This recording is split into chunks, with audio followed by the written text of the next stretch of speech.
Assalamualaikum warahmatullahi wabarakatuh. Hai, saya Aprianti dengan NIM 0306201219, nomor urut 8 dari kelas PGMI 2 semester 1. Materi pertama yaitu Introduction atau perkenalan. Introduction terbagi menjadi dua, yaitu Introduction Oneself dan Introduction Other. Berikut contohnya seperti My name is Aprianti. Respon, Hi, I am Astika. Nice to meet you. Sedangkan introduction other, berikut contohnya I introduction my friends Vina. Respon, I am glad to know you. Materi kedua yaitu noun atau kata benda. Noun adalah kata yang digunakan untuk menamai suatu objek, bisa berbentuk tunggal atau jamak seperti orang, benda, tempat. Fungsi noun adalah A. sebagai subjek kalimat, B. sebagai objek perlengkapan, C. objek langsung, D. sebagai keterangan. Macam-macam noun yaitu countable, uncountable, proper noun, common noun, abstract noun, contract noun, compound noun, collective noun, material noun, possessive noun, singular noun, plural noun. Materi ketiga yaitu pronoun atau kata ganti benda. Pronoun terbagi menjadi tiga, yaitu personal pronoun, 2. relative pronoun, 3. demonstrative pronoun. 1. Personal pronoun itu yaitu menunjukkan orang, benda, atau hal spesifik. Berikut ada contohnya. Yang kedua, relative pronoun atau kata ganti yang menjelaskan kata benda. Berikut contohnya. Yang ketiga yaitu demonstrative pronoun atau menunjukkan benda. Materi keempat yaitu adverb. Adverb adalah menerangkan bagaimana sebuah aktivitas terjadi dan bagaimana melakukannya. Macam-macam adverb. 1. Adverb of time, yaitu keterangan yang dipakai untuk menyatakan kapan peristiwa terjadi. Yang kedua, adverb of frequency, yaitu seberapa sering kegiatan dilakukan. Ketiga, adverb of which, yaitu yang menerangkan di mana peristiwa terjadi. Yang keempat, adverb of degree, yaitu seberapa banyak tingkatan peristiwa. Kelima, adverb of manner, yaitu bagaimana peristiwa dilakukan. Materi kelima yaitu adjektif. Adjektif adalah menerangkan noun atau kata sifat yang menjelaskan sebuah sifat dari hal tertentu. Di dalam adjektif terbagi menjadi tiga, yaitu degree, 2. kombinasi, 3. possession order. Di dalam adjektif sendiri, di dalamnya terdapat 1. stative adjektif, 2. dynamic adjektif, 3. inherent adjektif, 4. non-inherent. Di dalam degree tadi terdapat positif, komparatif, superlatif, dan di dalam kombinasi yaitu noun, past participle, present participle. Di dalam possessive order yaitu atribut atau di depan noun, first positive atau di belakang noun. Materi keenam yaitu tentang simple present tense. Terdapat pula fungsi, aturan, dan formula verba. Dalam fungsi yaitu menyatakan kegiatan berulang-ulang, menyatakan peristiwa yang umum terjadi dan tidak bisa dibantah, menyatakan perintah atau permintaan pada lawan bicara, menentukan watak seseorang. Di dalam aturan, simple present tense yaitu akhiran verb bukan huruf vokal tambahan s. Akhiran verb konsonan y hilangkan ganti is. Akhiran verb o, c, h, s, h, z tambahkan s.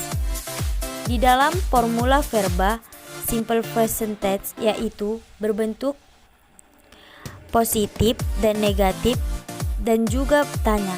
Seperti contohnya dalam positif, s tambah to be. Di dalam negatif, contohnya s tambah to be tambah not. Di dalam tanya yaitu to be tambah s tambah f. Materi ketujuh yaitu tentang past tense. Past tense adalah pernyataan atau kegiatan yang sudah terjadi. Di dalam past tense terdapat 3 bagian, yaitu tim signal, formal verbal, dan formula nominal. Di dalam tim signal terdapat lagi, yaitu ago, just now, offline, today ago, an hour ago, yesterday. Di dalam formula verbal terdapat pernyataan seperti subjek tambah verb 2. Di dalam penyangkatan seperti contohnya s tambah did tambah not tambah verb tambah infinitive. Di dalam bentuk tanya terdapat did tambah s tambah verb 1 tambah infinitive.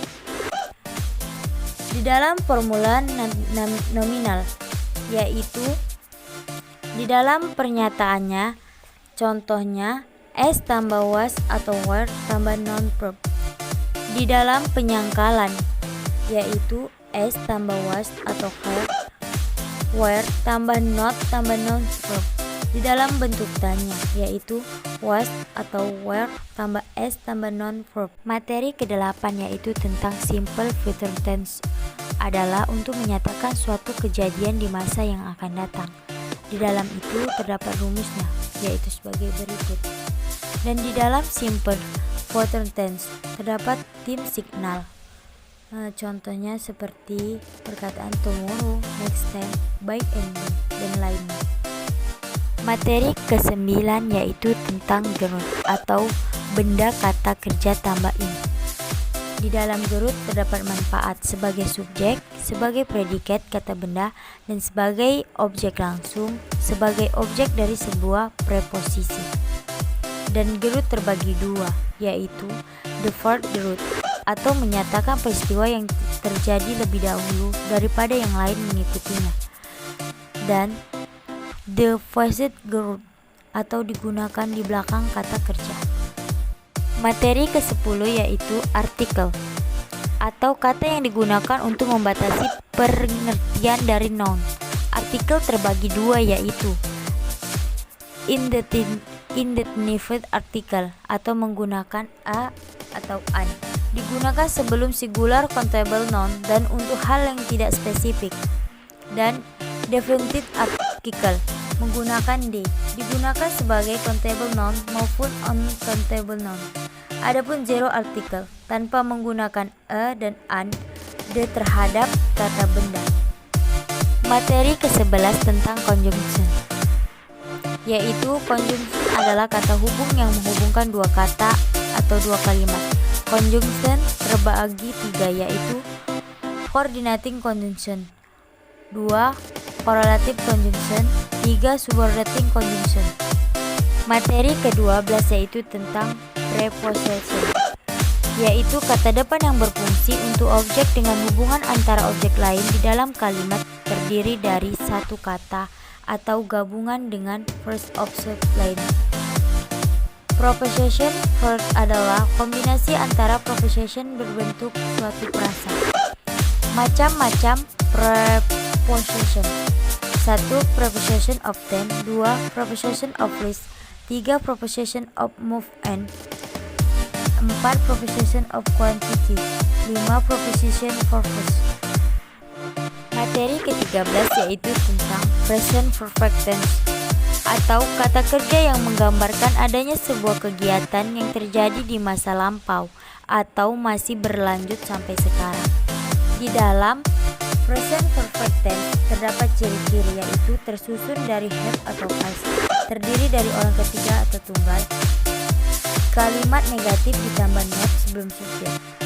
Dan di dalam present perfect tense terdapat formula verb seperti contoh yang berbentuk positif, negatif, dan tanya. Di dalam present perfect tense terdapat tim signal, yaitu contohnya seperti just, not, before, since, still. Terima kasih, kurang lebihnya saya mohon maaf. Wassalamualaikum warahmatullahi wabarakatuh.